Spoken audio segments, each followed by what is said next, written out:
मेरे हाथ में तस्वीर है जमील की, जो 21 साल जिसकी उम्र है और 11 तारीख से लापता है। मैं इस समय सदर बाज़ार में हूँ, जो पुरानी दिल्ली का इलाका है, और अभी 4 दिन होने वाले हैं और जमील का कुछ पता नहीं चला है। मेरे साथ उसके भाई हैं और कुछ रिश्तेदार हैं, जिनकी शिकायत है कि पुलिस इस पूरे मामले पर कार्रवाई भी नहीं कर रही है। जमील कैसे लापता हुआ था, पहले तो ये बताइए। रात को वो कब्रिस्तान गया, जो वो पापा रास्ते में छोड़ा और वो दोबारा अभी तक फिर मिला नहीं। और उसका मोबाइल मिलवाया तो 1 घंटे तक तो बेल बजी, उसके बाद स्विच ऑफ हो गया और फिर कोई खबर नहीं पता चली। तो किसी से दुश्मनी भी है आप लोगों को? नहीं, वैसे कोई दुश्मनी नहीं है हमारी। पुलिस वाले पुलिस के पास कब गए थे? पुलिस वाले को 12 तारीख को हमने 7:30 बजे 100 नंबर कॉल की थी, तो वो आए, एफआईआर दर्ज हुआ, फिर एफआईआर एप्लीकेशन लिखी उन्होंने, और अभी तक कोई ऐसी फास्ट कार्रवाई नहीं करी पुलिस वाले। जिनके आज जो आईओ हैं वो बोलते हैं बीमार हैं, कल आ जाएं, आज आ जाएं। अच्छा, आईओ कह रहा है कि बीमार है, अभी जिसको इन्वेस्टिगेशन ऑफिसर बनाया गया वो है ही नहीं। हाँ, वो बीमार है और बोलते कल आ जाएं, आज आ जाएं। आपका क्या नाम है? मेरा नाम मोहम्मद नाजिम है। आप भी गए थे पुलिस स्टेशन? हाँ, मैं भी गया था। मैं जब उनसे बात किया तो वो बोला कि आलोक से मेरी बात हो गई है इनके बारे में। तो मैंने कहा सर उनसे बात हो गई, क्या बात हो गई मुझे बताओ। कह रहा मेरा तबीयत ख़राब है, आप 5 बजे शाम को मुझसे मिलना। मैं कहा नहीं सर, मैं डीएसपी से मिलना चाहता हूँ। तो वो लोग मिलने नहीं दिया हमें। क्या लग रहा है कि चूँकि आप लोग मुस्लिम समाज से, इसलिए भी कार्रवाई करने में कोई ढिलाई बरती जा रही है? ये तो नहीं लग रहा, पर हमारा भाई छोटा खोया है, पर इसकी कार्रवाई तेज़ी से करनी चाहिए थी, पर वो तेज़ी से नहीं करी जिस स्पीड से होनी चाहिए। जो क्या लग रहा है, जो रवैया है पुलिस का, वो खासकर मुस्लिमों के प्रति, वो बहुत कॉपरेट नहीं करती है पुलिस, मतलब उतना सीरियस होकर जितना मैटर को लेना चाहिए वो नहीं लेती है। दिखने में तो ऐसे ही लग रहा है जैसे नहीं काम करने। वो 5 दिन से मैं दौड़ रहा हूँ उनके पीछे। कितनी बार गए हैं आप लोग थाने में? हम लोग बहुत बार चले गए, फ़ोन पे भी बात उनसे हो रही है एसआई से, वो सुनने के लिए रिस्पॉन्स ही नहीं ले रहा, बिल्कुल ही नहीं। वो कुछ भी सोच ही नहीं रहे। हम लोग कौन सा थाना है आपका? सदर थाना। सदर थाना है जी। क्या? तो सदर थाना में तो आपका जो इस तरफ के जो डीसीपी होते हैं वो भी बैठते हैं, तो उन लोगों से कोई रिस्पांस नहीं है? डीसीपी से मिलना चाह रहे थे वो, उनका बंदे लोग मिलने ही नहीं दिए। बोले नहीं, पहले एसएचओ साहब से मिलो 5 बजे आके, उसके बाद आप डीसीपी से मिल सकते हैं। पहले एसएचओ साहब करेंगे, वो कार्रवाई नहीं करेंगे, तब आप जाके डीएसपी से मिलिएगा, डीसीपी से। तो ये क्या लग रहा है, कोई दुश्मनी नहीं थी तो क्या कोई आशंका है आप लोगों को?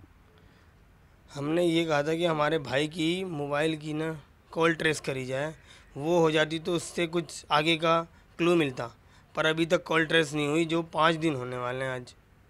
तो देखिए, ये जमील की तस्वीर है जो पिछले 4 दिनों से लापता है। पुलिस का रवैया हमेशा से इस तरह का रहा है, चाहे दलित का मामला हो, मुसलमान का मामला हो, पुलिस उस तरह से इनिशिएट नहीं करती। अगर आप गरीब हैं तो भी वो रिस्पॉन्स नहीं करेगी। 4 दिन से एक युवा लापता है और पुलिस अब तक इस पर केस दर्ज, एफआईआर दर्ज हो गया। ये एप्लीकेशन है, ये देखिए सर, ये देखिए एप्लीकेशन दे दिया हमें, बस तसल्ली के लिए, बस यही दिया हुआ, बस यही रिसीविंग है आपके पास, बस। हाँ, ये बस मोहर ये मारे हुए हैं बस। पहले दिन जो हम गए थे जी सुबह, जो बोला लिख के दे दो एप्लीकेशन, उसी में मोहर मार के उन्होंने दे दिया एसआई ने। उसके बाद वो रोज़ बोलते हैं बीमारी हूँ मैं, बीमारी हूँ, बताओ। अरे बीमार हो तुम तो दूसरे के हाथ में दे दो, वो भी नहीं कर रहे। एसएचओ डीएसपी से मिलना चाह रहे हैं, बुनने नहीं दे रहे, बोले एसएचओ साहब आएंगे 5 बजे तब मिलना। हम लोग सुबह 10 बजे से हम लोग बैठे बैठे अभी आए वहाँ से, अभी रोटी खाया तो फिर आपके पास आना पड़ा यहाँ पे। दरअसल वो उस दिन आपके पापा थे उसके साथ, उसके बाद से वो लापता हो गया। हाँ, पापा थे साथ में, उसके बाद लापता है, वो खबर नहीं हुई अभी तक। और 12 तारीख को 100 नंबर कॉल की थी, उस टाइम से इन्होंने कुछ तेज़ी से कार्रवाई नहीं करी अभी तक। ANU से नजीब नाम का एक छात्र लापता है। उसके 11 मई की रात जमील जो है वो अपने पापा के साथ कब्रिस्तान गए थे, शब बारात था उस दिन। उसके पापा भी हमारे साथ हैं। क्या हुआ था उस दिन? मतलब कुछ भी नहीं हुआ था, कब्रिस्तान की नमाज़ पढ़ के गया, मगर की नमाज़ पढ़ के मैं वहाँ से कारखाना चला गया चमयान रोड से। हाँ, और वो मस्जिद छुट्टी थी, त्यौहार के दिन थी, मतलब मस्जिद गया उतने दूर में, पता नहीं उस टाइम से चला करीब 9 बजे रात को।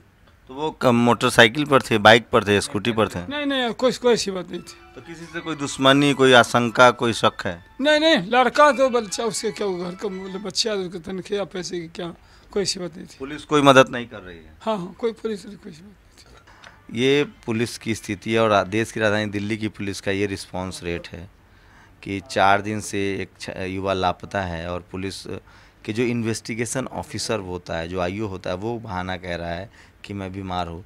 एक बीमार जो क्या कहा कि मैं छुट्टी पे चल रहा हूँ। नहीं छुट्टी पे नहीं बोला, बोला मेरी तबीयत खराब है 5 बजे मिलना। कभी कहते हैं, कभी कुछ कहते हैं, कभी कुछ कहते हैं। बताइए, जिसको इन्वेस्टिगेशन ऑफिसर बनाया गया वो कह रहा है कि मैं बीमार हूँ, 5 दिन, मतलब पुलिस ऐसा लग रहा है जैसे किसी अनहोनी का इंतज़ार कर रही है। ये स्थिति है देश की राजधानी दिल्ली में पुलिस की।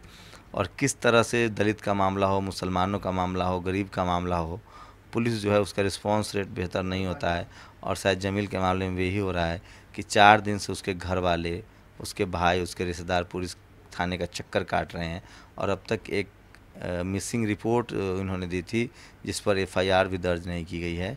और इस तरह से आप सोच सकते हैं कि जब देश की राजधानी दिल्ली का ये हाल है तो देश के बाकी राज्यों में पुलिस की क्या हालत होगी।